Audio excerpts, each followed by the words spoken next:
Well, hello, everybody, and welcome back to the Real Estate Show. I'm Alice Lema. I'm a broker here in beautiful Southern Oregon with John L. Scott Real Estate. I'm your host of the Real Estate Show. So glad you could join us again. We're going to be talking today to the head of our local Rogue Valley Association of Realtors, Miss Tina Grime, one of my favorite people in the whole world to talk to on the Real Estate Show. She's going to be bringing us up to speed about what's going on not only in the local Association of Realtors world, but also the national movement with the Association of Realtors. And we're also going to be celebrating Home Ownership Month. June happens to be Home Ownership Month. So Tina will be talking to us about what our local Association of Realtors is doing to celebrate, also some of the social media campaigns that they're doing. And we're also going to talk real nuts and bolts about what's going on with home ownership, how we still do have a housing shortage, not only in the purchase market, but also very much so in the rental market. So lots and lots to talk about. Tina Grimes, Rogue Valley Association of Realtors, one of our favorite people. So glad to have her on the show again today. In the meantime, let's touch briefly on what's going on with our local market. You know, we had some statistics get published last week, and it's always great to see the data because as we've been talking the last few weeks, and actually the last few months about what we're experiencing, now we have it in writing. And these charts are also available on the local Rogue Valley Association Realtors website. Super easy to find, super easy to navigate. But what I want to point out to you is that we have a lot more listings coming on the market. And you know what else? That there's a big difference between where the listings are selling price-wise and where they're listed at. We also have new people putting their homes on the market, and they are undercutting the existing inventory to get sold first. And you know what? It's working. But here we go. We're still not predicting a crash. We still have slightly more buyers than sellers. It's still, ironically, a good time to do both. And quite frankly, we might make everybody happier by just having more houses on the market. Then people can have an easier time making their changes from where they are to where they want to be. So I do encourage you to check that website, Rogue Valley Association of Realtors. Look for the charts.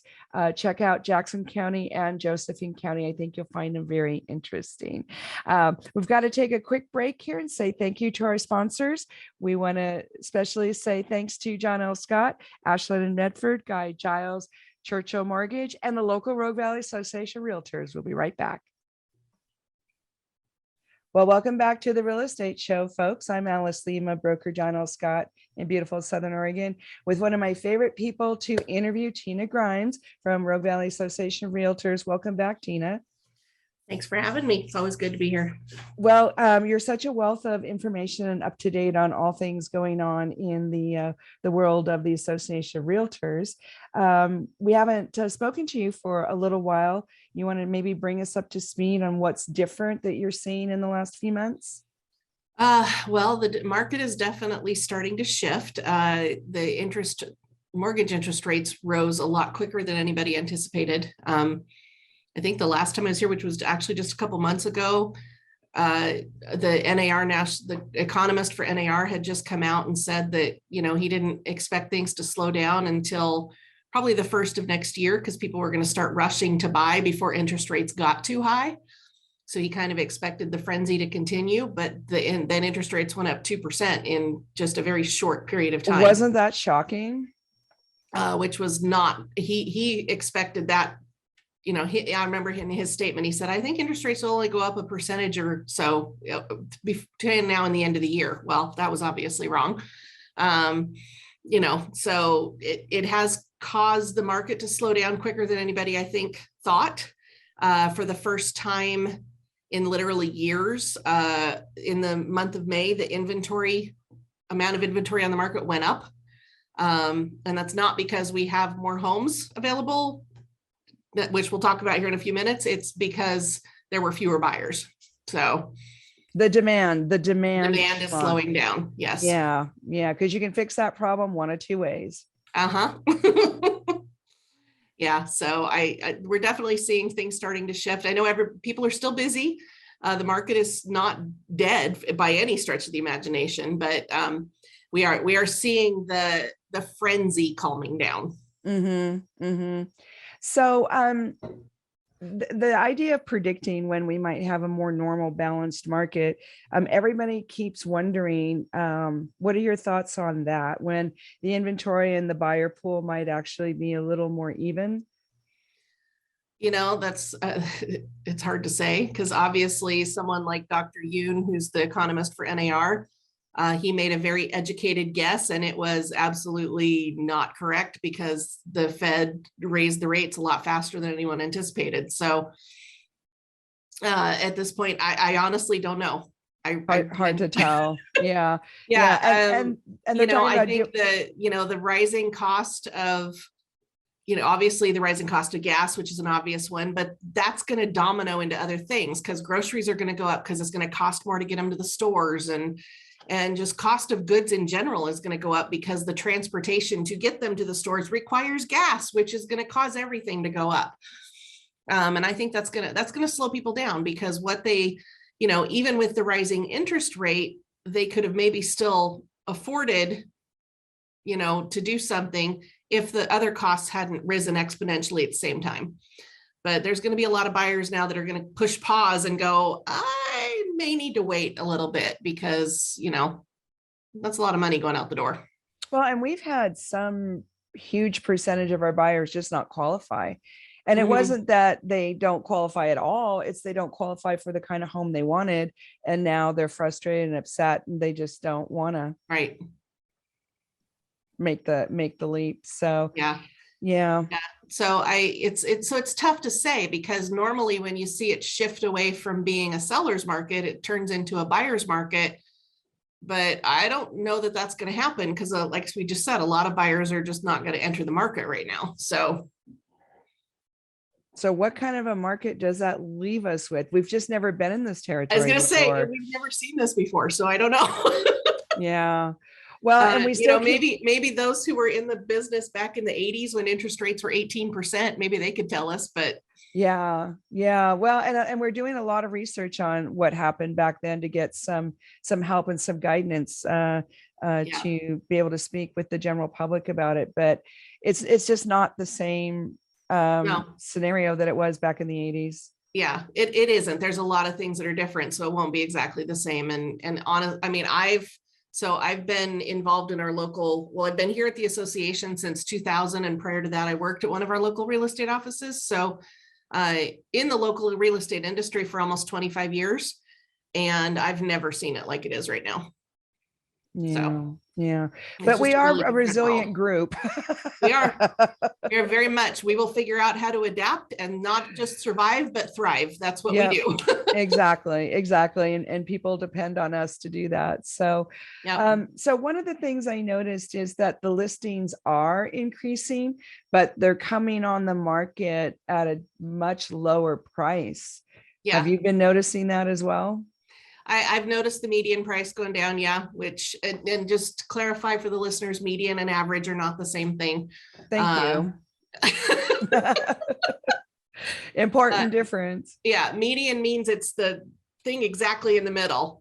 So it just tells you that half the homes are more than that and half the homes are less than that. So but it is an indicator. When you see that median price coming down, it means that more than, the overall they are coming down, because that's the midpoint. And I've seen that dropping, and a lot of it, like I said, is because the frenzy is calming down. So they're not thinking they're going to be able to get, $20,000, $30,000, $40,000 over what they originally asked. So Yep. Everybody has to adjust both directions. Yep. So one of the things that I don't think the general public is aware of is that your website has a lot of this data available to the general public. A lot of the charts and reports that we refer to are on there. It does. And we just recently completely redesigned our website, so it's much easier to find now too. So if you go to rvar.realtor, that's so RVAR.realtor. No .com.org, the .realtor is the thing. And then there's a tab right on the front page that says market statistics. And a lot of the stuff that Alice and I just talked about is right under that tab. So, well, and it's very, very interesting data. And as more and more people like to have that component in their decision making, I think our local Rogue Valley Association of Realtors is doing such a great service by making all of that available. It's super readable, it's easy to find, and it really gives you a good picture of what's happening while we're transitioning, because that's hard. It's hard to get your feet on the ground during these weird transitions. Yes. Yeah, we're all navigating a new normal in more ways than one. So how are the market movements affecting the people that need a place to live? You know, we always talk about houses and numbers, but let's talk a little bit about the people. As far as I'm not quite. Well, we still have an ongoing shortage, housing shortage huge. just in general, especially in Southern Oregon. Yeah. There's a national housing shortage. Recent statistics show that we are 5.5 million units short of where we should be. Oh, wow. Yeah. Nationwide. So, and that it would actually take us over a decade to catch up if we started building at an accelerated rate. So yeah, it's a mass. We've never seen anything like this before. It started 14 years ago in 2008 when everything crashed, and so many people left the construction industry. And then it got exacerbated when the economy started coming back after that crash, with the red tape, with the added costs of building. And this is where the government comes into play, is that, you know, they've got to figure out a way to make it easier for people to build homes, and build apartment complexes and contractors don't run a nonprofit business. They need to make a living. Thank you. And, you know, when they're looking at $60,000-$70,000 in fees before they even break ground, that's an impossible lift. So, we at the local level, the Oregon Realtors at the state level, the National Association of Realtors at the national level, in partnership with the national home builders at the federal, state, and local levels, we're constantly talking with legislators about, you know, how can you ease the red tape? How can you make this better, inspire? Because affordable housing is not going to happen just because you mandate it. Affordable housing is going to happen when the supply exceeds the demand. That's just basic high school economics. Right. It's supply demand. You know, we've got the supply has to exceed the demand, and the supply is not going to exceed the demand unless we get more building happening, and more building is not going to happening unless you make it less onerous to build. So, you know, trying to have that conversation, trying to figure out ways where the red tape can be eased and the fees can be eased. You know, even if they delay the billing of it until after the house, you know, make it part of the closing. Oh, that's an excellent idea. Instead of requiring the contractors to pay them before they can even break ground. I mean, there's things that you could do. So just trying to figure out those and navigate those pieces and figure out ways we can get things going, because it is a national crisis, literally is a crisis. Well, and I don't think people realize that it's been 14 years in the making. Right.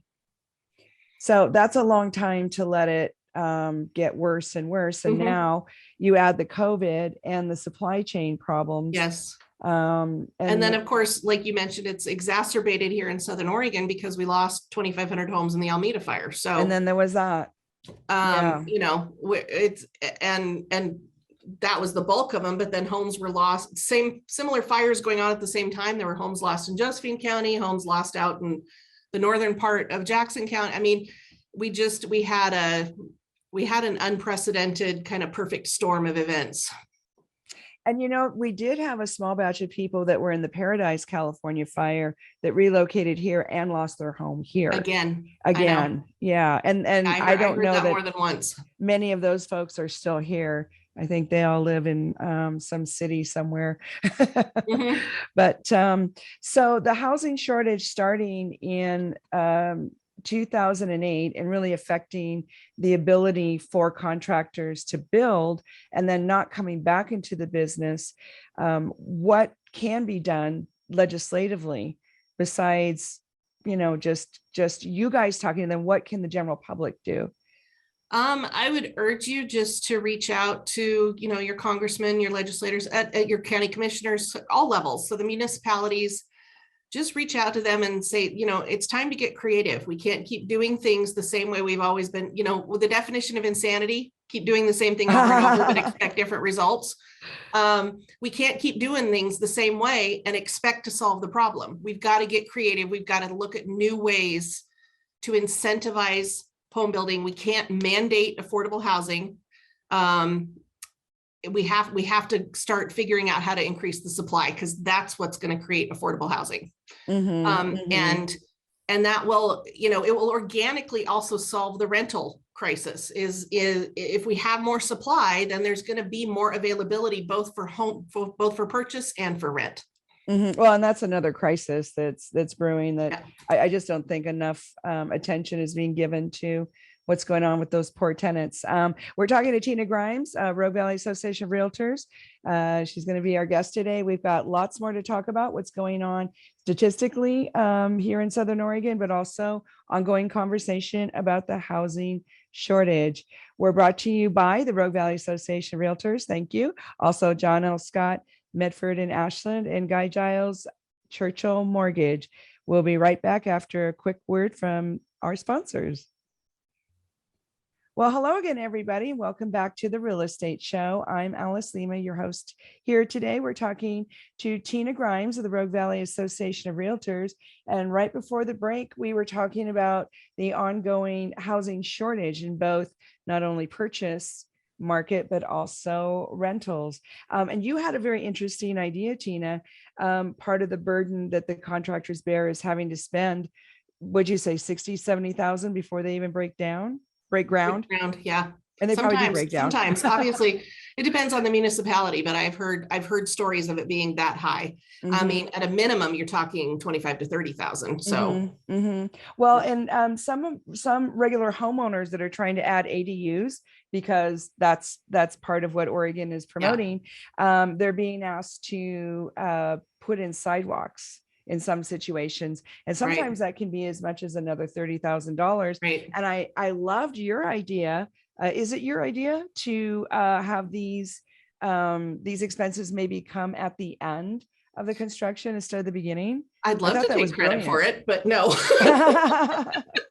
It's conversation I've heard at both state and national meetings. It was also something that I got floated. This was even before, this is pre-pandemic. So probably 5-6 years ago, we had, at the time, Kelly Matting was the Medford city planner. And she and someone else came to one of our board meetings and said they were looking at an idea of maybe making it that way, but it never went anywhere. So it's an idea that's been floated, but it never has been put into play, really, to my knowledge. If I'm wrong, somebody please correct me. That's a great idea. Yeah. And it's just, like I said, we got to figure out creative ways. We can't keep doing things the same way we've always been doing them. Right. And that includes it's on the private sector side as well as the public sector side. We've got to work together. We've got to figure it out. I know the National Association of Realtors put together a comprehensive plan that they presented at the federal level. That included things like, incentivizing converting vacant commercial spaces to residential. I love that idea. Zombie malls. Incentivize people to go to trade school and become construction workers and subcontractors, and another great idea. Figure out ways to get it moving. Just get it moving so that we can actually start making some progress. Because, like I said, if we just keep building at the same rate we're currently building, we're going to continue to be 5.5 million units behind on a national level. And how long did you say that would take to? Well, the National Association estimated that if we started, let me pull up the number here. They said, even if we started building at an accelerated rate, it would take more than a decade to dig out. Wow. Well, that's not much different than how long it took for us to get into this fix. Right. Right. It's going to take us as long to get out as it took us to get in. Well, that's sad. Yeah. And the longer we wait to start accelerating the building rate, the longer it's going to take us to dig out, because we'll just keep getting farther and farther behind. So in your work with some of these bureaucracies and municipalities, how are the creative ideas received when you bring some of these options to them? I'll say genuinely depends on who you're talking to. Really? Some, they're all for it. You can see the lights come on and they start thinking, oh, maybe it inspires them. Others, you talk to them and they're so focused, and this is not a criticism, it's because everybody has their own viewpoint on this. I'm sharing mine. But they're so focused on just mandating affordable housing, which when I say that, so that everybody knows what I mean, is like if a contractor comes to them and says, I'm going to build 5 homes, they mandate that one of those homes be at a lower rate of, they have to sell it at a lower cost. So that it is affordable. So they're mandating certain segments of affordable housing. Well, that doesn't work, because then the contractor has to charge more for the other units to make up for that unit being sold at a loss, basically. And it doesn't work, in my opinion. Again, I'm sharing my opinion. So the people that are, that believe that is the solution, they're not as receptive, but we'll just keep having the conversations. That's all we can do. That's the best, and it is a good thing to do, is just continue to have the conversation, build the bridges, build the relationships. Because to quote one of our fellow realtor, Colin Milan, he always says, if you're not at the table, you're on the menu. So let's make sure we're still at the table. Yeah, that's priceless. Yeah. And the contractors complain bitterly. We have many companies in the construction world that would love to do more, but they just can't get that 50, and sometimes it's even more than 70,000, if depending on the project you're doing. And even if they've got that, then they have a hard time finding the subs to do the work. Trying to get that. Yeah. And then trying to get the supplies and the materials. And that's been a more recent issue, but yes.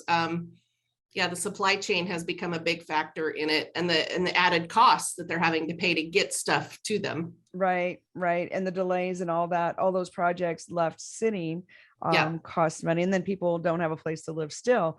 So we just don't have much good news in that department.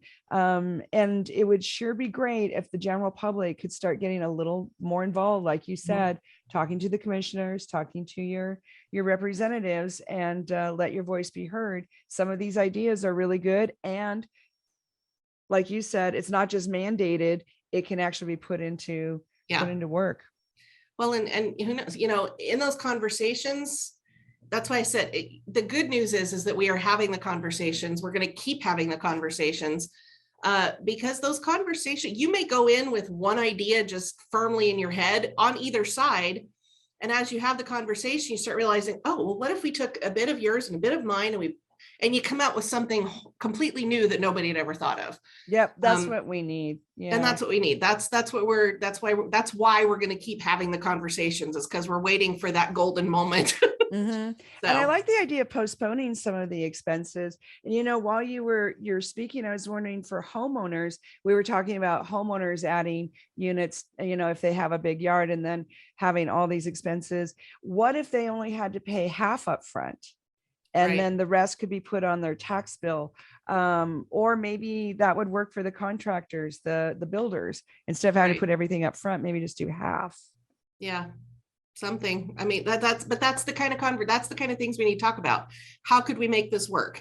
Can it work? Is it feasible? And work through the logistics. And the biggest challenge is any of these ideas, whether you're talking a mandate or whether you're talking, incentivizing the private sector, there's always going to be unintended consequences of anything you do. So you have to try and think what those unintended consequences could be and which is the best case scenario, rather than the worst case. So yeah, well, the shortage is definitely palatable, and like you said, it's great that we have listings more available for people to purchase, but it's really more because so many buyers left the market than what you're saying is people. Well, although people are listing, we are getting more. Yeah, and the affordability index is going the wrong direction. So Yeah. because of that, Yeah. And because of the interest rates mainly. so many of the tenant occupied homes are getting put up for sale, but I don't know what you're hearing from other agents, but we're not seeing other investors purchase those. They're being purchased by owner occupied, and it puts ever more pressure on our poor tenant population. Yeah. Yeah. And so again, this is my opinion. I'm going to caveat that. But I think a lot of that has to do with the rent control bill that got passed a couple of years ago. A lot of investors left the market at the time, and we're not seeing a lot of new investors come into the market because they can't necessarily recoup their costs when they're limited on how much rent they can charge. Mm-hmm. Well, now that the interest rates went up, even they've got to pay a mortgage. Yeah, as high as the rents are in Oregon, it's not penciling like it used to. Yeah. So layers and layers of steps in the wrong direction. And it is. Yeah, but it's very hard on the tenants. And I do see some construction for apartment buildings and bigger multifamily, especially in the burn zone. So that's encouraging to see that those projects are getting off the ground. I agree. Yeah. Yeah. Well, and that's added to the challenge here in Southern Oregon is that a portion of the new construction that has been happening has been rebuilding homes that were lost in the fire, not building homes that were going to go on the market necessarily. Right. Which needed to be done. I'm not saying that's that needed to happen, but it has added constraints to our inventory for sure. Mm-hmm. And it's not a net gain of the housing units. We're still playing catch up. Yeah. Well, it certainly is difficult. Well, and as the market changes, and you were speaking earlier about the recession and the, well, not the recession, but inflation. The inflation numbers are making it difficult on tenants and buyers. They're both struggling with their monthly budgets now. Yep. And the impact that has on their ability to continue to live here. We do have a certain number of people that are just leaving the area, which is unfortunate. Yeah. So the Rogue Valley Association Realtors tracks a lot of these numbers. You do a lot of education. You also do a lot of community work. Mm-hmm.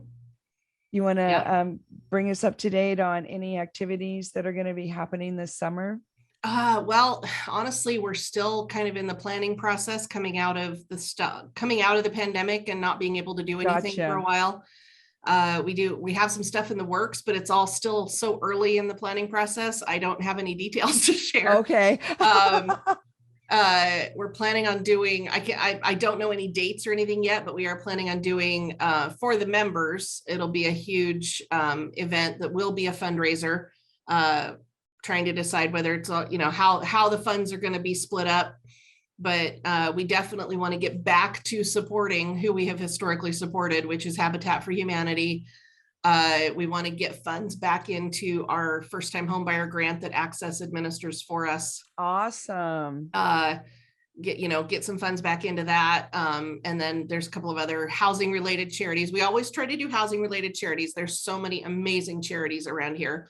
But given who we are, we try to connect the head with the heart and focus on housing related charities. So so we're excited to get back into it and get some fundraising going again, because I know they need it, and we need it too, because it makes us feel like we're definitely part of the community when we can do things like that. Yeah, so that's awesome. Well, keep me posted how that's going, because people forget that realtors, live in the community too, and they do give back a lot.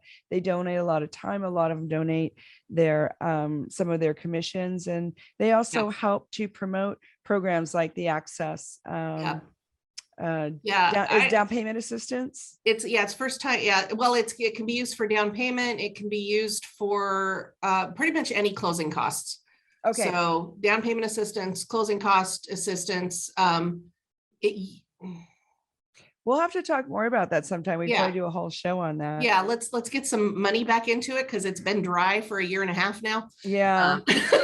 Let's get some money back into it, and then we'll have we can invite Denise from Access, Yeah, who we'll have them administers that come for on. us. She can come on with me and we'll talk about it. So That sounds like a great idea. We're going to have to take a quick break. We're talking to Tima Grimes, Rogue Valley Association of Realtors. We'll be right back. Well, welcome back to the Real Estate Show, folks. I'm Alice Lema. I'm a broker here in Southern Oregon with John L. Scott Real Estate. Welcome back to our show. Just want to give you a quick reminder that this will be repeated tomorrow on Sunday at 6 o'clock here on KCMX News Talk Radio 880. Getting back to our very interesting interview with Tina Grimes, Rogue Valley Association of Realtors. And right before the break, Tina, we were talking about community involvement with not only the Rogue Valley Association of Realtors, but realtors in general. Yeah, I think you'd be hard pressed to find any charity, any community effort in this valley which we cover Jackson and Josephine counties, but in the Rogue Valley, that a realtor is not somehow involved in it. Honestly, we have 1,500 realtors between the two counties, and I think there's at least one in every charitable effort in this valley. I would be surprised to find out if there is one that isn't. Yeah. As a group, realtors are very involved in caring. In the community as general, not only in the housing realms, but also other parts of the community as well. Well, and I think a big part of that is because they see the value that homeownership brings to a community as a whole. NAR has done multiple studies on the benefits of homeownership, not just to the people that live in the home, which we all know that there are many benefits to the homeowners, but the benefits to the community at large. They've done studies where kids that are in school do better if they're in a home that is owned, because they feel more stable and they're not going to have to move and change schools, and they're less likely to anyway. And that parents are less stressed. All these studies they've done. I know I grew up, my parents rented a lot until just before I went into 6th grade, and I went to 4 different elementary schools. Really? Yeah, because we rented and we were so we moved like every couple of years, and then we moved they bought a house in Jacksonville right before I went into 6th grade, and then we didn't move again until they didn't move till after I graduated from high school. That's an incredible difference in stability. For a child. That's very interesting. Yeah. So, I was blessed in the fact that we went to the same church all that time. So I had a stable set of friends at church, but school was changing a lot. So, and that's not a lot of moves for my parents at all. Yeah, that's a lot of moves. And I bet that's a common story with people with kids that are still renting. Yeah. So I'm sure that's, a factor in the study, and then you've also just then the financial benefit, you can see this all over the place, that people who own a home they're much more stable financially because they have that equity. There's the tax incentives for home ownership, and we've all rented at times in our lives, and it's a necessary thing. Yep. We're not saying it's bad. We need to have rentals available, because we all have to do that at one point in our lives or another. And, but it still requires somebody owning that property in order for it to be made available as a rental. So, homeownership's a hugely valuable thing to the community and to the people that own it.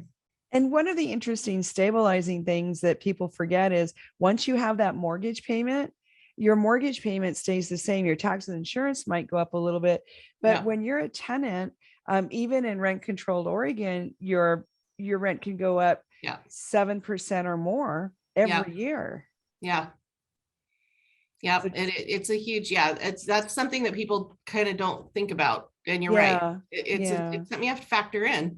Yeah. So, well, we should have some of the new homeowners, first time home buyers, come and talk to you guys at Rogue Valley Association of Realtors, because I think the agents see it, but it would be so great for you to see it.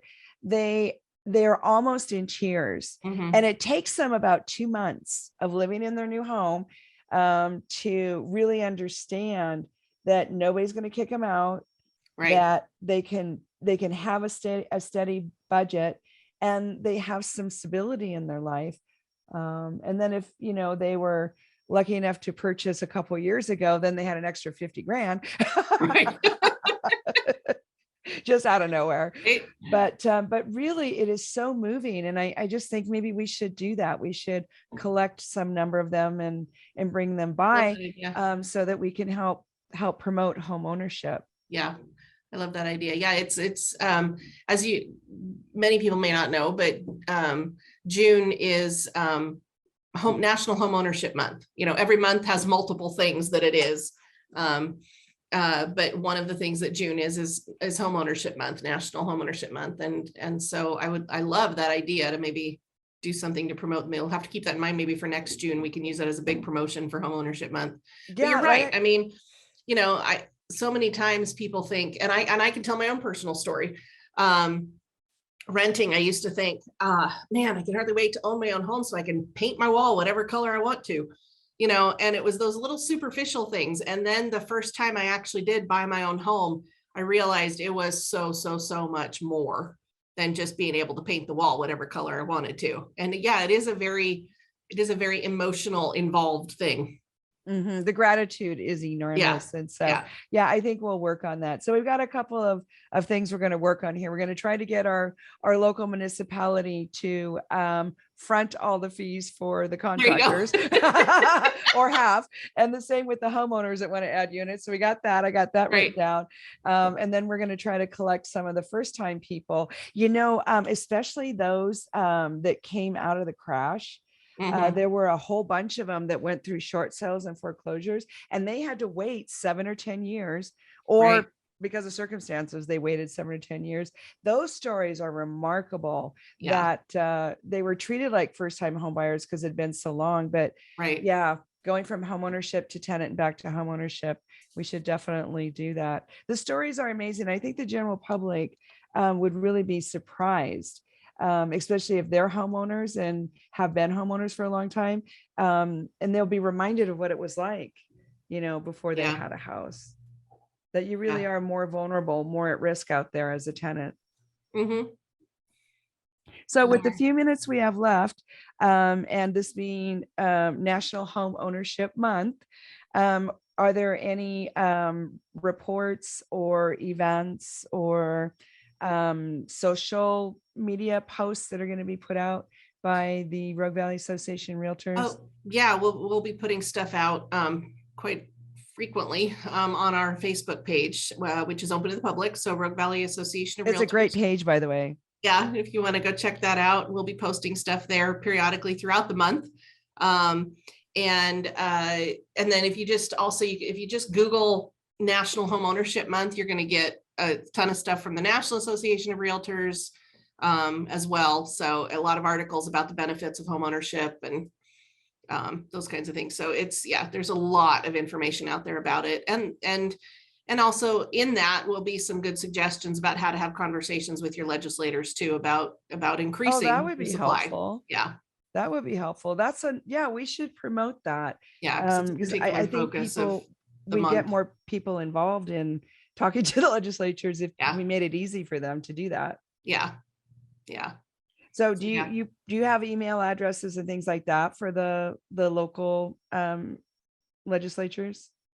If you just Google your legislator, it's all public information. Okay. So just Google your legislator's name, or even if you don't know your legislator, just you can actually I've done this before when I have not been sure who it is. I'll just put in who is my legislator, and that brings up these different sites, and then you can look it up. Oh my gosh, that's great. Well, I think we're going to do that. And we're going to start trying to get it out to people to make it easier, because as a group, Southern Oregonians are very creative. I bet we could solve these problems. Yep. We just got to put our heads together. Yep, I think we can too. And it's not a partisan thing. That's what we've got to get away from. It's not a partisan thing. I totally not a agree. Republican or Democrat or independent or libertarian or whatever you want to call yourself thing. It's strictly about getting people in homes. And I know we've just got a few seconds, but this massive national shortage is why we're seeing the increase in homelessness too. So we'll have to talk about that next time. It'll solve multiple problems. Rogue Valley Association Realtors, have a great weekend, everybody. Thanks again.